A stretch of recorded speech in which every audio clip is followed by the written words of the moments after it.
नमस्कार, मैं अंजलि मिश्रा, स्वागत है आप सभी का हमारे चैनल में। केंद्रीय जल शक्ति मंत्री सीआर पाटिल ने अब सिंधु जल संधि को लेकर बड़ा बयान दे दिया है। साथ ही साथ उन्होंने बिलावल भुट्टो को लेकर भी जो है बड़ा बयान देते हुए उन पर जमकर निशाना साधा और कहा कि हम किसी से डरते नहीं है, किसी की गिदड़ भभकी से हमें कोई फर्क नहीं पड़ता है। तो सिंधु जल संधि को लेकर क्या बयान उन्होंने दिया है और साथ ही साथ अब भुट्टो की गिदड़ भभकी पर क्या बोले हैं वो विस्तार से जान लेते हैं। तो केंद्रीय जल शक्ति मंत्री सीआर पाटिल ने सिंधु जल संधि पर भारत के रुख को फिर से दोहराया है। कहा है सरकार का फैसला देश के हित में है।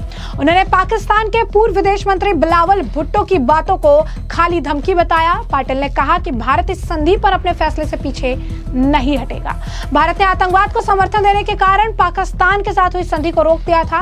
एक प्रेस कॉन्फ्रेंस में पाटिल ने सिंधु जल समझौते की स्थिति के बारे में पूछे जाने पर कहा, यह फैसला भारत सरकार और प्रधानमंत्री का है। संधि को रद्द करने पर कोई नया अपडेट नहीं है। जो भी फैसला होगा वो देश के फायदे के लिए ही होगा। इसका मतलब है कि सरकार इस मामले पर गंभीरता से विचार कर रही है और देश के हित को सबसे ऊपर रखेगी। बिलावल भुट्टो जरदारी ने हालिया बयानों पर पाटिल ने सीधा जवाब दिया। उन्होंने कहा, पानी कहीं नहीं जाएगा। वो जो कहते हैं वो उनका सवाल है। हम झूठी धमकियों से नहीं डरते हैं। क्या कुछ और कहना है पाटिल का, जरा सुनिए। देखिए, पाकिस्तान चिट्ठी लिखे ये स्वाभाविक प्रक्रिया है। एक दूसरे को चिट्ठी लिखना, जवाब देना, ये सब चलता रहता है। मगर चिट्ठी लिखने से कोई इसके ऊपर कोई काम आगे नहीं बढ़ा है। तो कोई एविडेंस पर रखा है, उसके ऊपर कोई भी हम कुछ नहीं कर सकते, क्योंकि वो माननीय प्रधानमंत्री मोदी साहब ने वो निर्णय किया हुआ है। भारत के हिस्से में है, उसका भी पानी पाकिस्तान चला जाता है। उस पानी का भारत के हित में पूरी तरह से व्यवस्था करने के लिए सरकार क्या कदम उठा रही है। और दूसरा इसी से रिलेटेड है कि सिंधु जल के लेकर जिसे आपने कहा कि सुरक्षित भारत, बिलावल भुट्टो ने कहा है कि पानी रोक देंगे तो एक बार फिर से हम युद्ध करेंगे। मैं आपको एक लाइन में इतना कह सकता हूं कि पानी कहीं नहीं जाएगा। बाकी बिलावल क्या कहते हैं वो उनका प्रश्न है, उनका अपना पॉलिटिक्स वहां करना है। इसके लिए वो कहते रहे कि उन्होंने तो धमकियां भी दी थी कि पानी नहीं बहेगा तो खून बहेगा, वो भी आपने सुना होगा। तो ऐसी गिदड़ धमकियों से तो हम डरते भी नहीं है। मगर कुछ बातें समय पर ही अच्छी लगती है, इसके लिए उसका जवाब समय पर ही आपको मिलना वो भी उचित है। ये देखो, हमारे अमित शाह साहब बड़े नेता हैं, इसमें वो निर्णायक भी है और उन्होंने जो कह दिया है वही उनका जवाब है। उनके लिए उनका जवाब मैं तो नहीं दे सकता। उन्होंने जो कहा है वो ठीक ही कहा होगा। तो जैसे कि आपने सुना, यहाँ पर जो है आपको बता दें कि सीआर पाटिल जो है बड़ा बयान दे रहे हैं। कह रहे हैं कि सरकार ने जो फैसला लिया है, पीएम मोदी ने जो फैसला लिया है वो सही फैसला है और इस पर वही जो है आगे बताएंगे, लेकिन अभी कोई अपडेट नहीं आई है। साथ ही साथ उन्होंने कहा कि बिलावल भुट्टो ने बहुत सी बातें कही, लेकिन हम उनकी बातों से डरते नहीं है। हम गीदड़ भभकियों से डरते नहीं है। पाटिल की यह टिप्पणी बिलावल भुट्टो के भारत के खिलाफ तीखे बयानों के बाद आई। भारत ने पाकिस्तान प्रायोजित आतंकवाद को बढ़ावा देने के विरोध में सिंधु जल संधि के तहत अपनी जिम्मेदारियों को स्थगित कर दिया था। पहलगाम में हुए आतंकी हमले के बाद यह फैसला पाकिस्तान के खिलाफ भारत की ओर से उठाए गए कई सख्त कदमों में से एक है। भारत का मानना है कि पाकिस्तान अपनी जमीन पर आतंकवादियों को पनाह देता है। मीडिया रिपोर्ट्स के मुताबिक बिलावल भुट्टो ने भारत पर 22 अप्रैल को पहलगाम में हुए आतंकी हमले के बाद 1960 के समझौते को एक तरफा तरीके से रोककर अंतर्राष्ट्रीय कानून का उल्लंघन करने का आरोप लगाया था। बिलावल ने कहा कि भारत के पास दो विकल्प है, या तो वो निष्पक्ष जो है रूप से पानी बांटे या फिर हम सही जो है जितनी भी 6 नदियां हैं उसे पानी लेंगे। 1960 में साइन की गई और विश्व बैंक की मध्यस्थता से उत्पन्न सिंधु जल संधि भारत और पाकिस्तान के बीच 6 नदियों के जल के बंटवारे को नियंत्रित करती है। बता दें आपको कि हाल फिलहाल में गृह मंत्री अमित शाह ने भी संकेत दिया था कि यह संधि कभी भी बहाल नहीं की जाएगी और पाकिस्तान के लिए इसके परिणाम बहुत गंभीर होंगे। अब जिस तरीके से बयान सीआर पाटिल ने दे दिया है, इससे पाकिस्तान के होश और नींद दोनों उड़ चुके हैं। बता दें आपको कि पाकिस्तान की खेती लगभग पूरी तरह से इंडस रिवर सिस्टम पर निर्भर है। पश्चिमी नदियां सिंधु, झेलम और चेनाब देश के 80% से ज्यादा सिंचाई के लिए जिम्मेदार है। IWT के यानी इंडस वाटर ट्रीटी के संरक्षण के बिना भारत प्रवाह को प्रतिबंधित कर सकता है या पानी के समय को बदल सकता है। गेहूं, चावल, कपास और गन्ने जैसी फसलों की पैदावार में भारी गिरावट आ सकती है। ऐसे यही नहीं, सिर्फ आपको बता दें कि पाकिस्तान के हाइड्रो पावर प्लांट पर भी इसका बेहद ज्यादा असर पड़ेगा। तरबेला, मंगला और नीलम झेलम जैसे हाइड्रो पावर प्लांट नदी के प्रवाह पर निर्भर है। ये प्लांट पाकिस्तान की बिजली में लगभग 30% का योगदान करते हैं। पाकिस्तान की अर्थव्यवस्था बहुत हद तक पानी पर निर्भर है। अकेले कृषि जीडीपी में 24% से अधिक का योगदान देती है और आबादी के एक बड़े हिस्से को रोजगार देती है।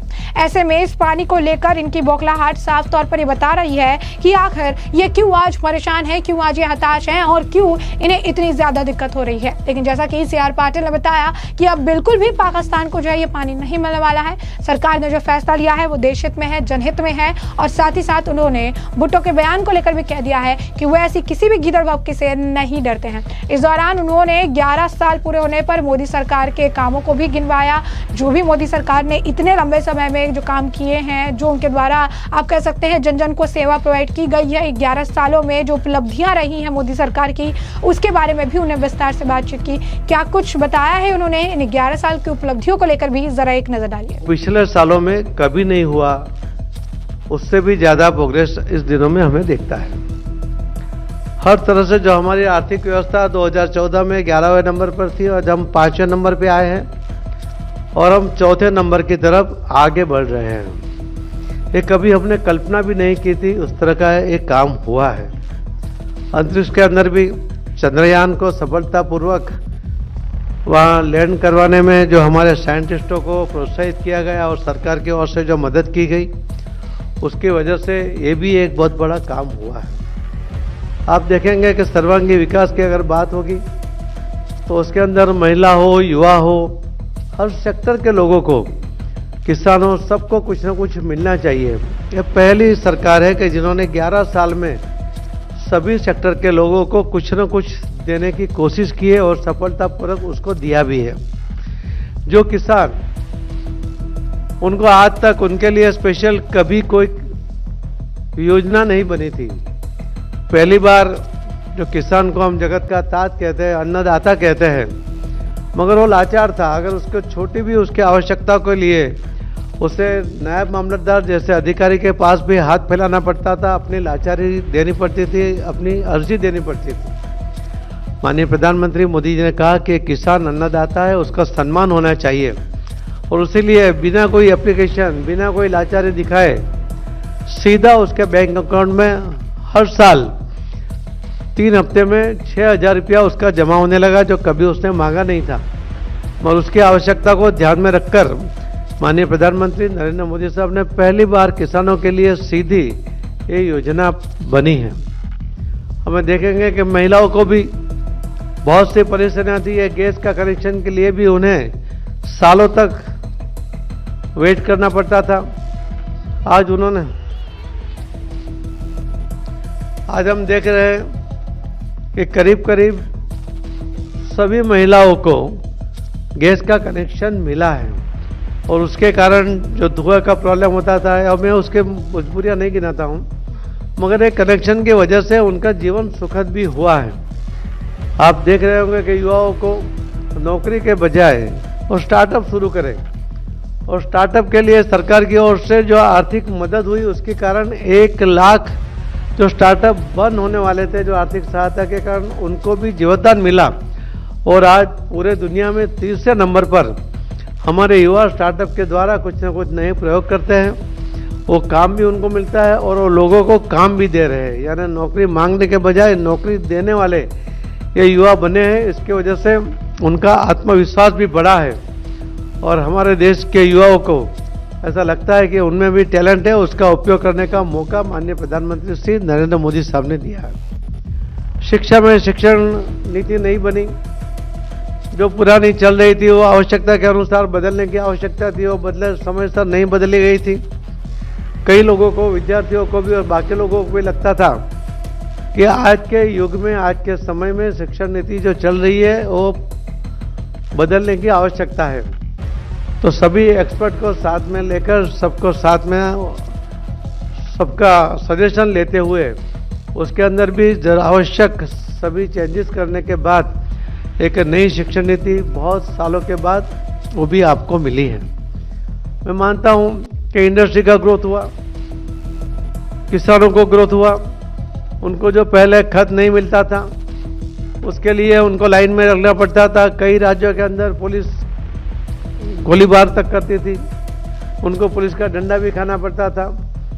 माननीय प्रधानमंत्री नरेंद्र मोदी जी ने इन सबको, किसानों को समयसर उन्हें खाद मिल जाए और उन्हें कोई ज़्यादा पैसा ना देने पड़े, उसके लिए कई बार सब्सिडी की रकम में बढ़ाकर उनको एक अपना जीवन वो निर्वाह कर सके, अपने किसानी में वो अच्छा उत्पादन कर सके, उसके लिए भी सहायता की है।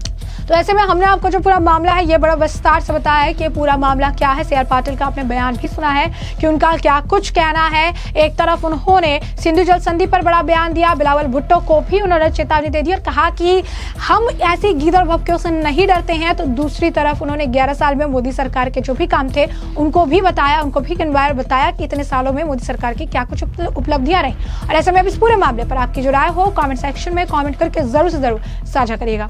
धन्यवाद।